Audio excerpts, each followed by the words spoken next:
let's say you just picked up your first motorcycle. You've been riding it around for a while and you realize, wow, these OEM tires kinda stink. Or you think to yourself, man, I'd love to upgrade my tires for more longevity or more grip. You might look at your bike and say, how the heck am I gonna swap these tires out on this machine? Well, you actually have 3 different options. The first one, if you wanna get raked over the coals, you can take your bike, drop it off at the dealership and tell them, hey, put new tires on my bike. They're gonna charge you labor, tires, install, and it's gonna be a hefty bill. The second option, which most riders end up doing, is you get a rear stand and a front stand, you get the bike up, you take the wheels off of the machine, you go drop it off at your local tire shop, they put the new tires on, install them for you, you get it back, put them on, job done. The third level, which is what I do, is you actually change them out yourself. So today I'm gonna tell you the pros and cons of each of those ways of doing this tire swap on your bike, why it's worth it to swap your tires on your machine, and ultimately everything you need to know about it. This machine today is the Suzuki GSX 8R. It's our giveaway bike over on YamiNoob.co, and you guys may have seen that I abused the rear tire a little bit during the promotional filming for the launch video. And many of you ask me, Yam, you gotta change out those tires. You did a fat burnout with them, and so that's what I'm doing today. Click the link down below and get entered to win this Suzuki GSX 8R. We have a bunch of brand new merch. I'm actually wearing one of our shirts today. It's kind of an ironic, like mid-2000s kind of, funny shirt. We had a lot of fun making our new merch designs. We have the key tags that have been selling super well. So go and check that out. Every dollar you spend will be an entry to win, subject to a cool multiplier that's on the store right now. Okay, let's talk through all the ways to swap your tires out. All right, so why even swap out your tires in the first place? Aren't they all just black and rubber and they're gonna grip the road the same way? Well, no. Motorcycle tires are the most important modification, change, or otherwise upgrade you can make to your machine. The only thing contacting the ground on a motorcycle are the 2 little contact patches at the front and the rear. So it's pretty darn important to not only get your PSI correct, but also the right tire choice. Motorcycle tires can do a variety of different things. They can provide extremely good dry grip, they can provide longevity, they can do wet grip, but no one tire is gonna do everything. You're gonna have to think about what kind of riding are you doing and what do you want your tires to realistically be able to do for you. If you're a commuter or your everyday street sport bike rider, I highly recommend getting a sport touring style tire. If you're an occasional track day guy, maybe an aggressive canyon rider, you could get something like a Pirelli Diablo Rosso 4. And of course, if you're a track day only rider, you could look at something like a slick, which is kind of overkill in my opinion because you need warmers, or you can get something that's gonna be a DOT approved slick. One of the big things that a motorcycle tire can do over another one is the actual shape of the tire. If you have a tire that's more V-shaped, it's gonna fall into corners faster because it's more sloped, whereas a more flat tire will typically provide longevity over time of riding. A motorcycle tire can last as little as 3,000 miles all the way up to 10,000 miles depending on what you're doing with the bike and what kind of grip and rubber you're putting on there. For this Suzuki GSX 8R, I went with the Michelin Pilot Power 2C2s. Now, the reason I went with that is because I had a spare 2C2 front floating around my garage, and I just wanted to get the rear to save myself some cash, which is something that you're gonna see as a theme here. The 2C2 is a pretty aggressive street tire, has lots of grip, and I think it's gonna suit this GSX 8R very well. But if money were no object, I would probably spec in a Pilot Road 6, as that's gonna be the sport touring, longevity related tire that I would want for this machine. All right, so let's say you're not gonna go drop off your bike at the dealership and swap out those tires and pay an absurd amount of money. What are you gonna need to do it yourself to get your wheels and tires off? Let's check it out. All right, so the 2 most important tools you're gonna need to pop your wheels and tires off of your bike are a high quality front and rear stand. I'm a big fan of Pitbull. I've used them since the beginning of my motorcycling career, and a lot of the stands that I have lasted for all of that time, almost 10 years now. I know lots of guys who have Pitbull stands that have used them for 20 plus years. They're extremely high quality, they're built in America. Pitbull is just the best of the best. What these are gonna allow you to do is to raise your motorcycle on the rear and the front. The way you're gonna wanna do that is just spooning the actual rear stand underneath the swing arm. You pop it up. Some motorcycles have spools. You can install those too, makes the process a little bit easier. I don't mind the rubber on the swing arm, it's really not that bad. And these stands are actually really nice because you're able to do so much other maintenance with them too. If you wanna do an oil change or maintain your chain or replace your chain, or maybe you wanna service your forks, if you get the front stand that has the fork hybrid system that Pitbull sells, you can do so much with just a pair of front and rear stands of your own basic maintenance, and I cannot recommend highly enough to have a set of these for your motorcycles. These stands are really great too because they're universal. Virtually all motorcycles will be able to work with these kinds of stands, provided you don't have a single-sided swing arm or a really weird front suspension setup. The vast majority of Japanese motorcycles will work with these stands, and I highly recommend you pick them up. You'll also need some very basic hand tools to remove the bolts and other nuts on the motorcycle to actually remove the wheel and tire assembly. So get yourself a very simple hex and socket set. You're also gonna obviously want a ratchet, and extender is gonna be helpful too. You're also gonna wanna pick up, because for most motorcycles, the front axle is actually held in place by a giant hex. This is a Motion Pro tool that I use, that I've used for many, many years, that allows you to get into the front axle and actually twist it off. It has a variety of different sizes, super useful little tool. You're gonna want usually a big ol' socket for the rear axle nut. That's gonna be bike specific, and sometimes they can go as high as 36 millimeter. On my desert sled, I have a socket that's a 36 mil. On single-sided swing arm bikes, you're gonna need a very special tool, typically a 55-point star, like crazy huge tool, but that's super specific, and I'm assuming that if you have a single-sided swing arm bike, you're probably not watching this video.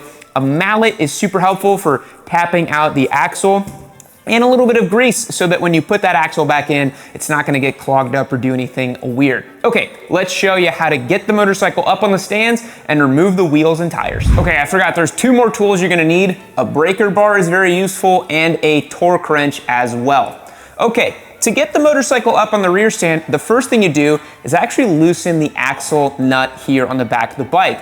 The reason for that is I don't like applying a ton of torque on a bolt on a motorcycle when it's up on the stand. I like to just crack it loose so that whenever the bike is actually up, I can quickly loosen it up. So we'll take our breaker bar, take our 30 mil socket here, attach it, we'll go lefty-loosey, and we're just gonna crack that loose. Just enough so that it can spin pretty easily. Now, obviously, you do not want to take off the entire nut when you're doing this, because you need something to hold the whole assembly in place. So just crack that loose, and we're going to do the front as well. But before we do the front, we need to get the rear of the motorcycle up first. Never put the front of the bike up on its own without the rear being up as well. Once the rear nut is loosened on the axle on the bike, what you're going to want to do is make sure that your rear stand is sized up for the swing arm on your motorcycle. If you're using a Pitbull system, you can use these little rubber feet if you don't have the spools, and just simply move the little winglets until you align it correctly. So you get the rear stand nice and into the motorcycle here, you take a look, and you say, all right, I think it's going to work. So what you then do is you get the motorcycle up off the side stand, you align the rear stand right there. Once the stand is locked in, all you gotta do is push down, and the bike is secured. So you can see right here, my swing arm is nice and contacting with the rubber boot on this side, meaning that I have lots of purchase and the bike isn't gonna go anywhere. And it's the same story down here too on the left side of the bike. And I also have plenty of room to move the axle out of the way. All right, we're gonna repeat the same procedure on the front. We're gonna loosen the pinch bolts and just crack the axle just a bit. We're also gonna loosen the calipers back here too. So we'll go ahead and just get that a little loose. The axle won't move unless you crack open these pinch bolts. So make sure you crack open the pinch bolts and then you do the axle. Same story with the calipers. We're just going to crack them loose. Just because I don't want to apply that much force and torque when the bike is on a stand. Same story on the other side because this bike has twin disc calipers. If your bike only has one caliper, you only have to worry about the one. All right, the front's even easier than the rear. You're just gonna use these small little feet, line them up under the front fork, and just send it up.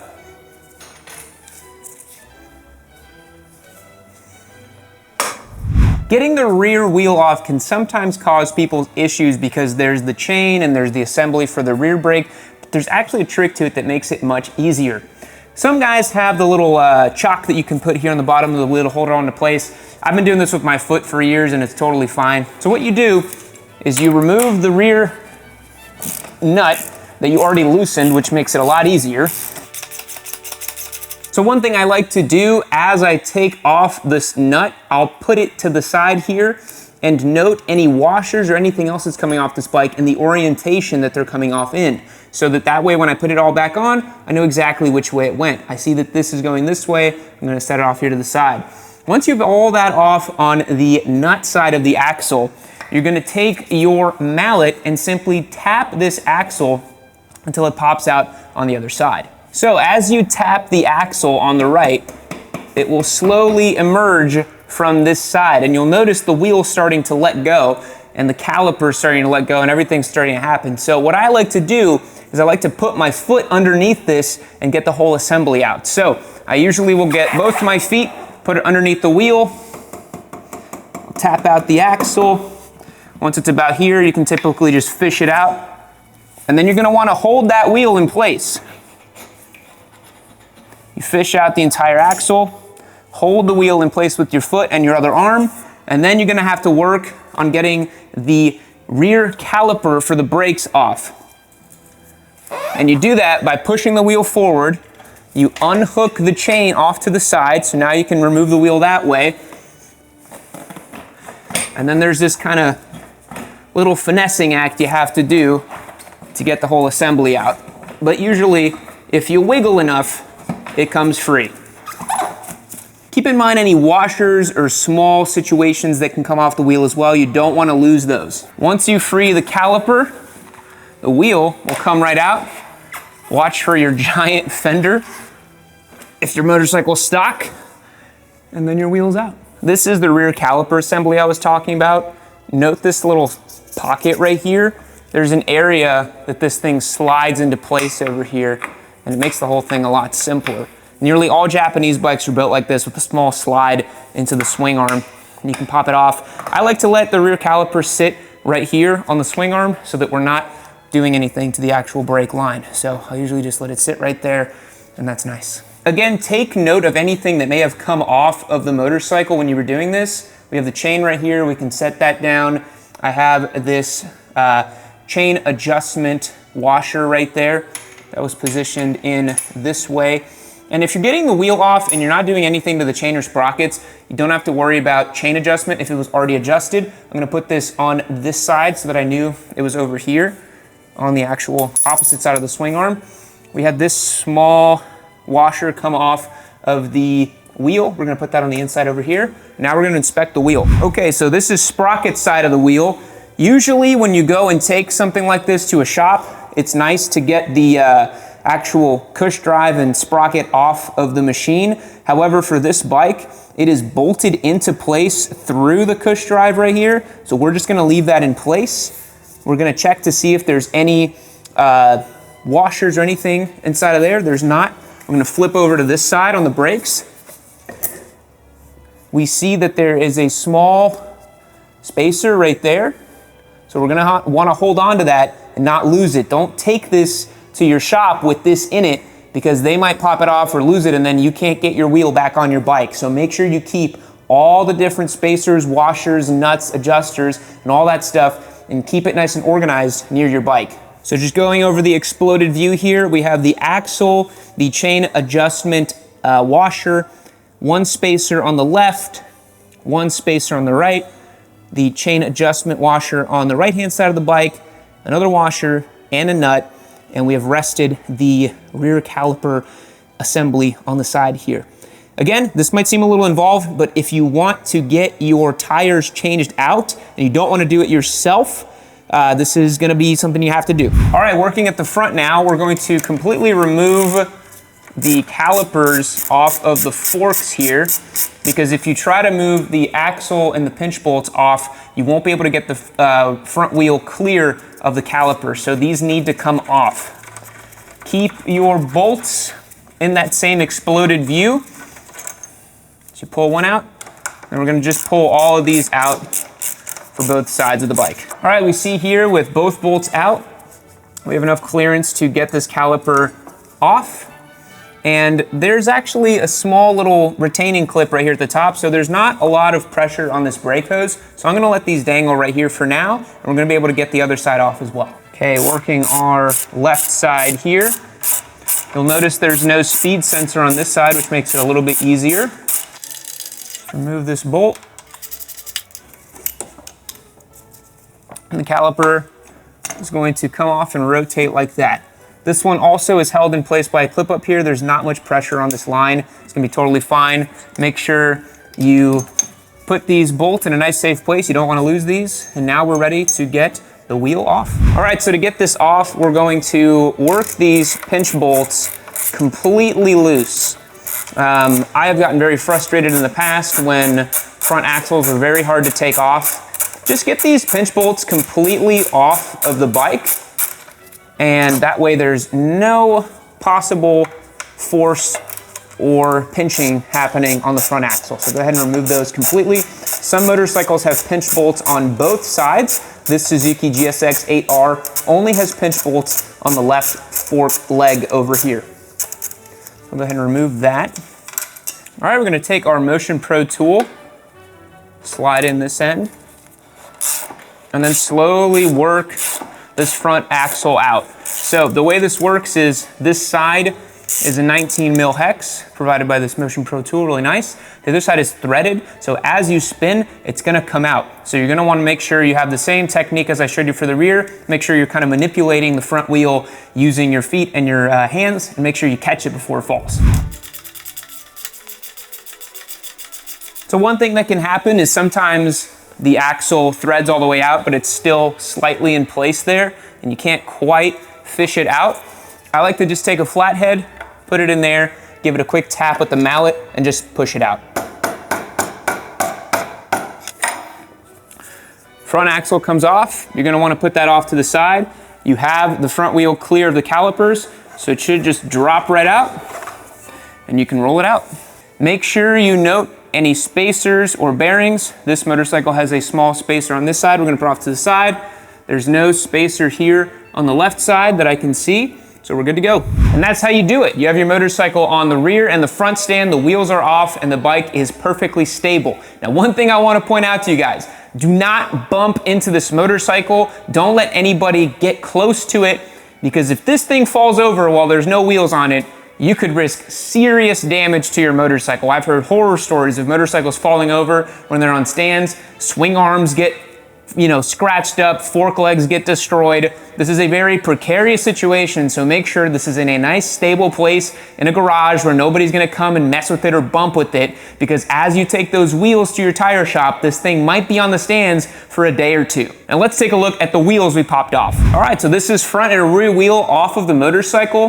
One thing I like to do, if you're gonna take it to a tire shop, they'll go and put the new tires on, balance it, all that good stuff for you. Before you put it back on your bike, just give it a good clean. It's not often that you have your wheels and tires off the motorcycle. You get in there and clean the wheels just right. It makes a really big difference how the bike looks too.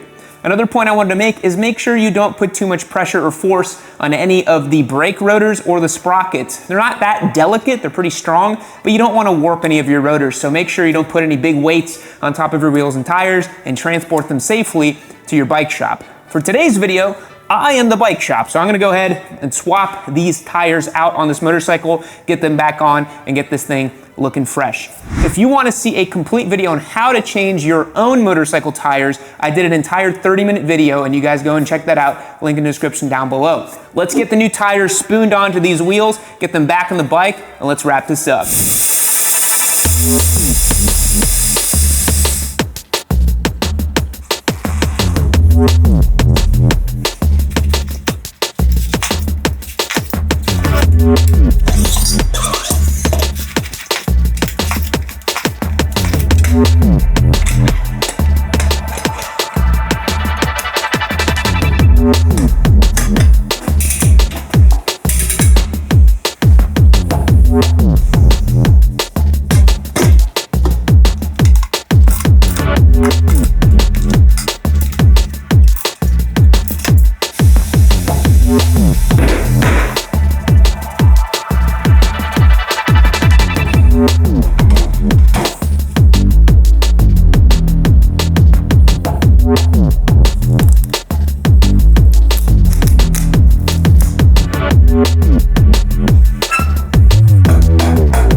folks, we've got the GSX-8R on its new tires, spooned them on, checked everything, torqued everything, PSI is correct, wheels are balanced and mounted.